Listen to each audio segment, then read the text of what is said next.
Est-ce que vous vous êtes déjà demandé si les femmes étaient plus matures que les hommes? Eh bien moi, c'est une question que je me suis déjà souvent posée et c'est une idée reçue, une sorte de légende urbaine qu'on a souvent l'habitude d'entendre, mais finalement, ça ne repose sur aucun argument fiable, en tout cas quand on l'entend. Donc moi, personnellement, quand j'entends ça, j'ai qu'une envie, c'est d'aller vérifier dans les articles scientifiques, sur Google, du côté des chercheurs, tout simplement si cette idée repose sur des arguments fiables et tangibles.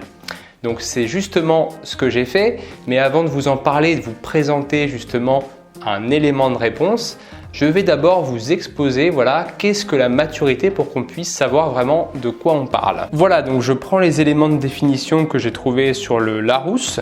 Donc il y a plusieurs définitions. La première, état des fruits quand ils sont mûrs, donc ça n'a rien à voir.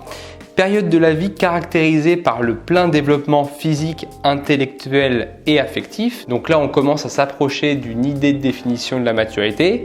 Sûreté dans le domaine du jugement, de la réflexion, en particulier en fonction de l'âge. Donc voilà à quoi se réfère voilà ce que signifie la maturité. Donc comme je vous l'ai dit juste avant, j'ai fait mes recherches de mon côté et je suis tombé sur une étude donc de Marcus Kaiser, qui est un chercheur britannique et qui a évalué, en tout cas fait une expérience sur 140 personnes âgées de 4 à 40 ans. Alors pourquoi cette tranche d'âge? Eh bien tout simplement parce que c'est durant cette période qu'il y a le plus de réorganisation au niveau des connexions cérébrales. Cette étude est intéressante parce qu'elle met en avant deux résultats.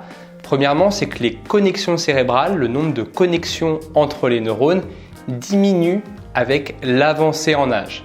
Mais ce n'est pas pour autant que la performance du cerveau, l'activité cérébrale diminue.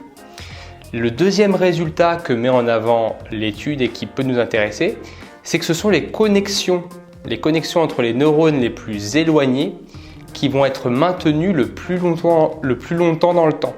Donc des connexions qui sont éloignées entre deux neurones, ce sont par exemple des connexions qu'il y a entre des neurones qui sont placés dans différentes aires cérébrales. On va parler de connexions courtes lorsque les neurones sont situés au sein d'une même aire cérébrale. Alors ce qu'il faut savoir, c'est qu'il y a une différence notable entre les connexions courtes et les connexions longues. En fait, les connexions courtes vont nous apporter de l'information qui est redondante, obsolète, et les connexions longues vont être beaucoup plus intéressantes parce qu'elles vont nous apporter de l'information nouvelle et elles vont donc être en ce sens plus bénéfiques pour l'activité du cerveau.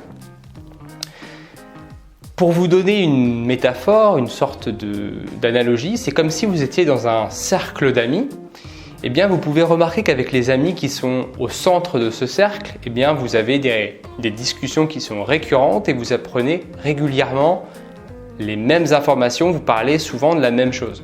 Tandis que quand vous allez rencontrer des amis que vous n'avez pas vus depuis un certain moment, qui habitent dans une ville, admettons, à 50, 100, 500 km, eh bien, quand vous allez les revoir, reprendre contact avec eux, eh bien, vous allez avoir plus de chances d'apprendre des informations nouvelles. Donc, c'est exactement la même chose qui se passe avec le cerveau. Le cerveau, lui, fait le ménage et se débarrasse des connexions courtes, pas de toutes, mais en tout cas d'un certain nombre, et il va privilégier les connexions longues qui mettent certes plus de temps à se créer, mais qui sont beaucoup plus bénéfiques. Alors, si je vous dis tout ça, c'est parce que ça a justement un lien avec la question de départ. Est-ce que les femmes sont plus matures que les hommes? En tout cas, est-ce qu'elles le sont plus tôt? Eh bien, la réponse est oui, tout simplement parce que en fait, ce ménage qui se fait, cette réorganisation du cerveau, donc qui consiste à se débarrasser des connexions courtes et à garder les connexions longues, plus bénéfiques, se fait beaucoup plus tôt chez les femmes, ce qui expliquerait, selon l'auteur, que justement elles sont plus matures plus tôt que les hommes. Et oui, désolé messieurs, mais sur ce point, en tout cas, les femmes sont supérieures ou en tout cas ont un petit train d'avance sur nous. Voilà, donc cette vidéo est terminée. J'espère que vous avez appris des choses. Si vous avez d'autres éléments de réponse ou d'autres arguments qui pourraient soutenir cette hypothèse, cette théorie, n'hésitez pas à me les donner dans les commentaires et vous pouvez vous aussi me donner des signes de la vie courante qui montrent que peut-être les femmes sont plus matures que les hommes plus tôt. Comme d'habitude, pensez à commenter, liker, partager et surtout vous abonner, c'est très important pour me soutenir. D'ici là, je vous dis portez-vous bien et à très bientôt pour une prochaine vidéo. Salut!